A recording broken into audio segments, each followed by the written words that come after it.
కర్ణాటకలోని ధర్మస్థల ఎంతగా ప్రసిద్ధిగాంచిందో మనందరికి తెలిసిందే. ఈ నేపథ్యంలో ధర్మస్థలలో సుమారు 200 మంది మహిళల మృతదేహాన్ని తనే పూడ్చిపెట్టానంటూ కూడా ఒక పారిశుద్ధ్య కార్మికుడు ఇచ్చిన స్టేట్మెంట్ అయితే సంచలనంగా మారిందని చెప్పొచ్చు. అలాంటిది ఆ శవాలు, ఆ మృతదేహాలు అమాయక శవాలు కాదు, అవి రాబందులా పీక్కు తిన్న శవాలు, మృతదేహాలు అంటూ కూడా ఆయన ఒక సంచలనమైన స్టేట్మెంట్ అయితే ఇచ్చారు.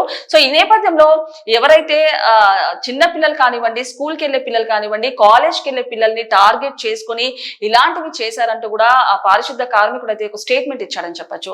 అంటే దీనికి సంబంధించి అంటే ఆ టెంపుల్ కి సంబంధించిన పెద్ద తలకాయల తల కూడా ఉంది, అంటే చెయ్యి కూడా ఉందంటూ కూడా చెప్పుకొచ్చారు. అలాంటిది వాళ్ళదే కాకుండా ప్రభుత్వం యొక్క సహకారం ఉందంటూ కూడా చెప్పుకొచ్చారు. అంటే దీనికి సంబంధించి యాక్చువల్ గా అంటే వాళ్ళ కుటుంబంలో కూడా ఒక అమ్మాయిని అదే విధంగా చేద్దామని చూశారంట. కాకపోతే ఆ భయంతోనే, అంటే ఏదైతే అన్యాయం జరిగిందో వాళ్ళ కుటుంబంలో అమ్మాయికి, ఆ భయంతోనే అప్పటికప్పుడు అదే రాత్రి తను ఆ ఊరి కూడా విడిచి వెళ్ళిపోయానంటూ కూడా పారిశుద్ధ కార్మికుడు ఒక సంచలనమైన స్టేట్మెంట్ అయితే ఇచ్చాడు. సో అలాంటిది ఆ ప్రభుత్వం యొక్క సహకారం కానివ్వండి, లేకపోతే ఆ టెంపుల్ యొక్క సహకారం కూడా ఉందంటూ కూడా చెప్పారు. సో నేపథ్యంలో ఈ విషయాన్ని కూడా చాలా సార్లు తను బయటకు వచ్చి చెప్దామంటూ కూడా చూశాను. కాకపోతే తనకు ప్రాణ భయం ఉందని, అండ్ అలాగే తనను చంపాలని చూశారంటూ కూడా ఆ ప్రాణ భయంతోనే తను నోరు విప్పలేదంటూ కూడా ఆ పారిశుద్ధ కార్మికుడు చెప్పడం జరిగింది. సో ఈ క్రమంలోనే తనకు ఏమైనా పర్లేదు, ఆ పాప భీతి తనను వెంటాడుతుందని, కాకపోతే నిజము తనకు ఎలాంటి ప్రాణహాని, తను లేకపోయినా పర్లేదు, తను చంపేసినా పర్లేదు, నిజాలు బయటికి రావాలంటూ కూడా పారిశుద్ధ కార్మికుడు అయితే ముందుకైతే వచ్చాడు. సో ఈ క్రమంలోనే తను కొన్ని చోట్ల అయితే తవ్వకాలు జరపాలంటూ కూడా తను చెప్పారు. అదే విధంగా సిట్ కూడా దీనికి సంబంధించి ఈ కేసుని కూడా చాలా ప్రతిష్టాత్మకంగా తీసుకుందని చెప్పొచ్చు. అలాంటిది గత 20 ఏళ్లలో చూసుకుంటే గనక ఎన్నో మృతదేహాల్ని, ఎంతో మంది మహిళల్ని అయితే తను ఖననం చేశాను, కొన్ని అయితే నేత్రావతి నడి ఒడ్డున పాడేశానంటూ కూడా తను చెప్పడం జరిగింది. సో ఈ నేపథ్యంలో కేసు చూసుకుంటే గనక కర్ణాటకలో ఒక సంచలనంగా మారిందని చెప్పొచ్చు. సో ఏదైతే పారిశుద్ధ కార్మికుడు ఇచ్చిన స్టేట్మెంట్ ప్రకారం సిట్ కూడా తవ్వకాలు అయితే ప్రారంభించిందని చెప్పొచ్చు. సో ఆ తవ్వకాలు చేసే నేపథ్యంలో కూడా యూట్యూబర్స్ మీద దాడి జరగడం కానివ్వండి, అండ్ అలాగే తను ఏ అయితే ప్రదేశాలు చూపించారో ఆ ప్రదేశాల్లో కూడా తవ్వకాలు జరిపారు.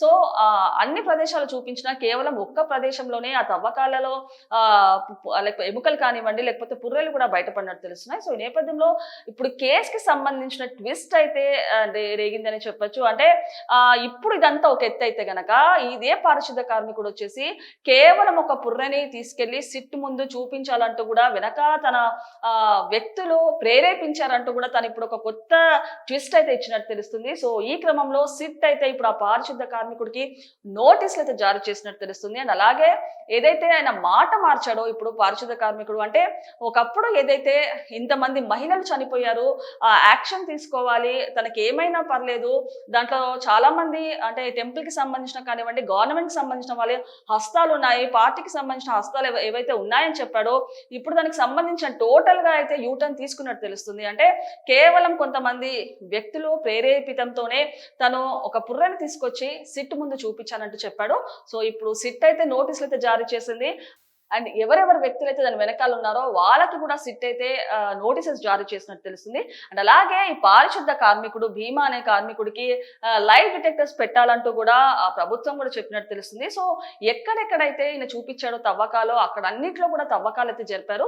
కాకపోతే అన్ని ప్రదేశాల్లో చూసుకుంటే కనుక కేవలం ఒక్క ప్రదేశంలోనే ఏవైతే ఎముకలు కానివ్వండి, అస్థి పంజరాలు అయితే దొరికాయని చెప్పొచ్చు. సో ఈ నేపథ్యంలో ఏవైతే ప్రతిష్టాత్మకంగా తీసుకున్న ధర్మస్థల కేసులో అయితే బిగ్ ట్విస్ట్ అయితే నెలకొందని చెప్పొచ్చు. అయితే ఈ ధర్మస్థల అంతకుముందు చూసుకుంటే కనుక సిట్ కానివ్వండి, లేకపోతే అధికారులు కూడా దీన్ని చాలా సీరియస్ గా తీసుకొని యాక్షన్ అయితే తీసుకున్నారు. కాకపోతే ఒక్కసారిగా ప్లేట్ ఫిరాయించడంతో ఇది ఒక సంచలనంగా మారిందని చెప్పొచ్చు. సో ఈ ధర్మస్థల ప్రజెంట్ పారిశుద్ధ కార్మికు ఇచ్చిన డీటెయిల్స్ ఏంటో ఒకసారి పూర్తి స్థాయిలో విశ్లేషించుకుందాం. సో మాట మార్చిన ముసుగు వ్యక్తి, ధర్మస్థల దర్యాప్తులో కొత్త మలుపు. ప్రసిద్ధి పుణ్యక్షేత్రం ధర్మస్థలలో 100 మృతదేహాలు ఖననం చేశానని ప్రకటించుకున్న ఒకప్పటి పారిశుద్ధ కార్మికుడు భీమా మాట మార్చాడు. నాకు ఒక్క పుర్రెను ఇచ్చి సిట్ అధికారులకు ఇవ్వాలని సూచించారు. సో న్యాయస్థానంలో అర్జీ కూడా వారే వేయించారు. సో నేను 2014 నుంచి తమిళనాడులోనే ఉంటున్నా అని ప్రకటించాడు. ఆ వ్యక్తి ఇచ్చిన సమాచారం ఆధారంగా భీమాను ప్రేరేపించిన వ్యక్తులను నోటీసులు ఇచ్చేందుకు చర్యలు తీసుకుంటామని సిట్ నేతృత్వం వహిస్తున్న ఐపీఎస్ అధికారి ప్రణబ్ మెహంతి తెలిపారు. సో భీమాకు లైవ్ డిటెక్టర్ పరీక్షలు చేయించాలని కర్ణాటక విధానసభలో సభ్యులు సోమవారం డిమాండ్ చేశారు.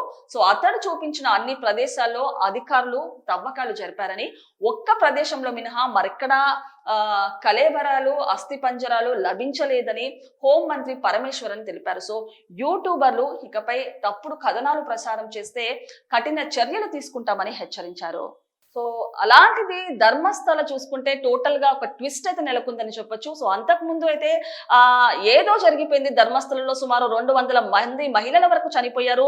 వాళ్ళ అస్థి పంజరాలను వాళ్ళ శవాలను నేనే పూడ్చాను, కొన్ని నేత్రావతి నడి తీరాన పాడేశానంటూ కూడా ఏవైతే సంచలనమైన స్టేట్మెంట్స్ ఇచ్చాడో, ఇప్పుడు అదే పారిశుద్ధ కార్మికుడు భీమా అని పిలుచుకునే అదే పారిశుద్ధ కార్మికుడు ఒక బిగ్ ట్విస్ట్ అయితే అంటే మాట మార్చాడని చెప్పొచ్చు. అంటే తనని కావాలనే పుర్రెను ఇచ్చి సిట్ ముందు చూయించాలంటూ కూడా కొంతమంది వ్యక్తులు ప్రేరేపించారని, బలవంతంగా చేశారని, కాబట్టి తను సిట్ మీదకి వచ్చి ఒక పుర్రెను చూపించాలంటూ కూడా చెప్పారు. సో నేపథ్యంలో ఏదైతే ఇప్పటి వరకు ఒక పారిశుద్ధ కార్మికుడు చేసిన స్టేట్మెంట్స్ అన్ని కూడా ఫాల్స్ అలిగేషన్స్ అన్నట్టు తెలుస్తున్నాయి.